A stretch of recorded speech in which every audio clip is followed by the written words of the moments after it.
Maharashtra today 24 news, सत्य परिस्थितीचा सविस्तर आढावा। आखाती युद्धाचे परिणाम, पेट्रोल डिझेल गॅस सिलेंडरसाठी जनतेची तारांबळ।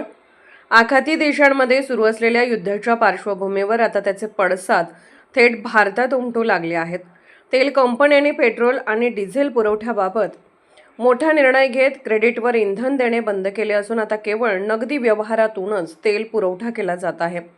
दरम्यान गेल्या आठवड्यात सलग सुट्ट्या असल्यामुळे अनेक पेट्रोल पंप चालकांना वेळेत पेमेंट करता आलेले नाही।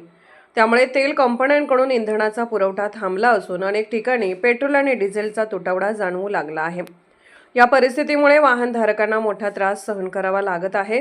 काही ठिकाणी पंप बंद ठेवावे लागले आहेत, तर काही ठिकाणी लांबच लांब रांगा लागल्याचे चित्र दिसत आहे।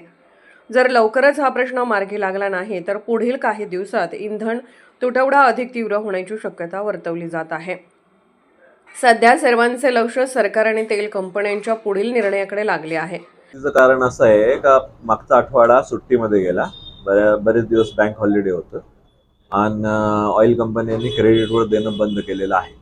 म्हणून डीलरांचे पेमेंट न गेल्यामुळं काही सप्लायमध्ये थोडासा अडथळा आला आहे। आता ते नॉर्मल आहे। तशी पेट्रोल डिझेलची अशी काही टंचाई नाही, फक्त सुट्टीचा आठवडा असल्यामुळं थोडीशी कुठं कोणते तरी पंपावरती नसेल तर ही थोडंसं पॅनिक परचेस आहे। अधिक अपडेटसाठी पाहत रहा महाराष्ट्र टुडे मराठीसाठी ब्युरो रिपोर्ट विलास गायकवाड।